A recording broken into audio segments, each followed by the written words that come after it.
ನಮಸ್ಕಾರ ಸ್ನೇಹಿತರೆ, ಈಗಾಗಲೇ ಸರ್ಕಾರ ಕೆಐಡಿಬಿ ಕೈಗಾರಿಕೆಕರಣ ಪರ್ವ ಎಂದು ದೊಡ್ಡ ಮಟ್ಟದಲ್ಲಿ ಶಿಡ್ಲಘಟ್ಟ ತಾಲೂಕಿನ ಜಂಗಮಕೋಟೆ ಹೋಬಳಿಯ ಸಂಜೀವಪುರ, ತೊಟ್ಲೆಗಾನಹಳ್ಳಿ, ಅರಕೆರೆ, ಬಸವಪಟ್ಟಣ, ಹೊಸಪೇಟೆ, ಚೊಕ್ಕಂಡಹಳ್ಳಿ, ಎದ್ದಲತಿಪ್ಪೇನಹಳ್ಳಿ, ಕೊಲಮೆ ಹೊಸೂರು, ನಡಪನಾಯಕನಹಳ್ಳಿ, ತಾದೂರು, ಹೆಣ್ಣಂಗೂರು, ದೇವಗಾನಹಳ್ಳಿ, ಗೊಲ್ಲಹಳ್ಳಿ ಒಟ್ಟು 13 ಹಳ್ಳಿಗಳಲ್ಲಿ ಬರುವ ಕರಾಬು 730 ಎಕರೆ, ಪಿಎಸ್ಎಲ್ ಕಂಪನಿಯ 521 ಎಕರೆ, ಸರ್ಕಾರಿ 529 ಎಕರೆ, ಬೀಳು 419 ಎಕರೆ, ಈಗಾಗಲೇ ರೈತರು ಬೆಳೆ ಬೆಳೆಯುತ್ತಿರುವ ಫಲವತ್ತಾದ ಭೂಮಿ 1325 ಎಕರೆ, ಒಟ್ಟು 2823 ಎಕರೆ ಕೈಗಾರಿಕಾ ಪ್ರದೇಶವಾಗಿ ನಿರ್ಮಾಣ ಮಾಡಲು ಅಡೆತಡೆಗಳಾದರೂ ಏನು? ಸಾಧಕ ಬಾಧಕಗಳ ಬಗ್ಗೆ ಅಧಿಕಾರಿಗಳು, ಜನಪ್ರತಿನಿಧಿಗಳು ಅನೇಕ ಬಾರಿ ಚರ್ಚೆ ನಡೆಸಿದ್ದಾದರೂ ಸಹ ರೈತರು ಅಡ್ಡಗಾಲು ಯಾಕೆ? ಫಲವತ್ತಾದ ಭೂಮಿ ಕೈಬಿಟ್ಟು ಉಳಿಕೆ ಜಮೀನು ಕೆಐಡಿಬಿಗೆ ನೀಡಲು ಆಕ್ಷೇಪಣೆ ಇಲ್ಲವೇ ಎಂಬಂತೆ ಅನೇಕ ಪ್ರಶ್ನೆಗಳು ಹುಟ್ಟಿಕೊಂಡಿವೆ. ದಲಿತರ ಮತ್ತು ಭೂಮಿಯನ್ನ ಕಳ್ಕೊಂಡು ಏನು ಮೋಸಕ್ಕೆ ವಂಚನೆಗೊಳಗಾಗಿ ಭೂಮಿಯನ್ನ ಕಳ್ಕೊಂಡಿದಾರಲ್ಲ ಅಂತಹ ಅವರ ವಿರುದ್ಧ ಧ್ವನಿ ಎತ್ತಾ ಇರ್ತಕ್ಕಂಥದ್ದು ಮತ್ತು ನಿರುದ್ಯೋಗಿ ಯುವಕರ ಬಗ್ಗೆ ನಾವು ಈ ದಿನ ನಾವು ಮಾತಾಡ್ತಾ ಇರ್ತಕ್ಕಂಥದ್ದು. 357 ಫಾರಂ ಹಾಕೊಂಡು ಬಹಳಷ್ಟು ಜನ ರೈತರು ಏನು ಇದ್ದಾರೆ, ಅವರು ಏನು ಸ್ವಾಧೀನ ಅನುಭವದಲ್ಲಿ ಇದ್ದಾರೆ. ಅದರಲ್ಲಿ ನಾವು ಹೇಳ್ತಕ್ಕಂಥದ್ದು ಇಷ್ಟೇ, ಅರ್ಹ ಅಭ್ಯರ್ಥಿಗಳು ಅಂತ ಯಾಕೆ ಹೇಳ್ತೀವಿ ಅಂದ್ರೆ, ಅಲ್ಲಿ ನನ್ನದೊಂದು 20 ಎಕರೆ ಜಮೀನಿದೆ. ನಾನು ಸರ್ಕಾರಿ ಗೋಮಾಳದಲ್ಲಿ 53, 57 ಹಾಕೊಂಡಿರ್ತೀನಿ. ನನ್ನನ್ನು ಗುರುತಿಸೋ ಅವಶ್ಯಕತೆ ಇಲ್ಲ. ಯಾರು ಅರ್ಹ ಅಂದ್ರೆ ನಿರ್ಗತಿಕರಾಗಿದ್ದಾರೆ, ಅವ್ರು ಯಾರು 57, 53 ಹಾಕೊಂಡಿದಾರೋ ಅವರನ್ನು ಗುರುತಿಸಿ ಅವರಿಗೆ ಸೂಕ್ತವಾದಂತಹ ಪರಿಹಾರವನ್ನು ಕೊಡಬೇಕು ಅಂತಕ್ಕಂಥದ್ದು ನಾವು ಸರ್ಕಾರಕ್ಕೆ ಮನವಿಯನ್ನ ಅಲ್ಲ. ಈಗ 57, 53 ಅರ್ಜಿ ಹಾಕಿದ್ದಾರೆ ಅಂದ್ರೆ ಈ ನಿನ್ನೆ ಮೊನ್ನೆದಲ್ಲ. 53 ಅಂದ್ರೆ ಸುಮಾರು ಏನಿಲ್ಲ ಅಂದ್ರೆ 18-20 ವರ್ಷದಿಂದ ಅದು ಫಲವತ್ತಾದ ಭೂಮಿ ಅಲ್ವಾ ಅಲ್ಲಿಗೆ? ಸರ್, ಅದು ಫಲವತ್ತಾದ ಭೂಮಿನೇ. ಆದ್ರೆ ಕೃಷಿ ಭೂಮಿನೇ ಫಲವತ್ತಾದ ಭೂಮಿ ಅಂತ ಹೇಳಿದ್ರೆ, ಈಗ ನೀರಾವರಿ ಅಂತ ಏನ್ ಹೇಳ್ತಾರೆ, ನಾವ್ ಹೇಳ್ತಕ್ಕಂಥದ್ದು ಫಲವತ್ತಾದ ಭೂಮಿನೇ ಆಗಿರ್ಬೋದು, ಆದ್ರೆ ಅವರನ್ನ ಮನವೊಲಿಸಿ ತಗೊಳ್ಳಿ ಅಂತ ಹೇಳ್ತಿದೀವಿ, ಒತ್ತಾಯಪೂರ್ವಕವಾಗಿ ತಗೊಳ್ಳಿ ಅಂತ ಹೇಳಿ. ಎಲ್ಲೋ ಒಂದು ಕಡೆ ಶಿಡ್ಲಘಟ್ಟ ತಾಲೂಕಿಗೆ ಸುಕ್ರದೆಸೆ ಬಂತು ಅಂದುಕೊಂಡ ನಿರುದ್ಯೋಗಿಗಳು ಅವರ ಪರ ಧ್ವನಿ ಎತ್ತಬೇಕಾಗಿದೆ.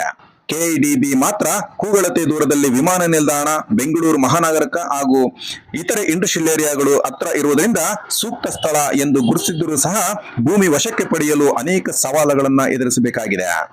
ನಾವೇನಂದ್ರೆ ರೈತರಿಂದ ಬಲವಂತವಾಗಿ ಕಸಿದುಕೊಳ್ತಕ್ಕಂಥದ್ದು ಬೇಡ, ಮನವೊಲಿಸಿ ಅವರಿಗೆ ಪರ್ಯಾಯ ವ್ಯವಸ್ಥೆಯನ್ನ ಕಲ್ಪಿಸಿ ಕೈಗಾರಿಕೆಗಳನ್ನು ಸ್ಥಾಪನೆ ಮಾಡಿದ್ರೆ ಈ ತಾಲೂಕಿಗೆ ಒಂದು ಯುವಕರಿಗೆ ಒಂದು ಅನುಕೂಲ ಆಗುತ್ತೆ ಅಂತಕ್ಕಂಥದ್ದು ಒಂದು ಹೇಳಬೇಕು.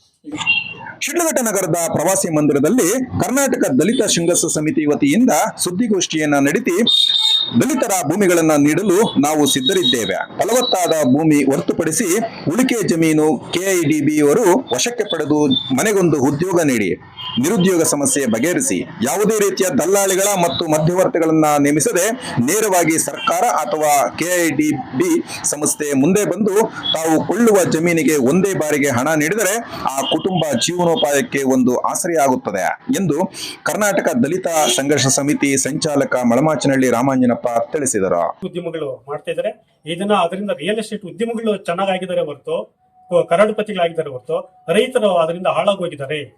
ಒಬ್ಬರಿಗೂ ಒಮ್ಮೆ ದುಡ್ಡು ಕೊಟ್ಟಿಲ್ಲ, ಅಗ್ರಿಮೆಂಟ್ ಅಂತ ಹೇಳಿ ಕರ್ಕೊಂಡು ಹೋಗ್ಬಿಟ್ಟು 1 ಲಕ್ಷ ಕೊಟ್ಟು GPA ಮಾಡಿಬಿಟ್ಟು ಕಂಪನಿ ಹೆಸರಿಗೆ ಪರಿವರ್ತನೆ ಮಾಡಿದ್ದಾರೆ.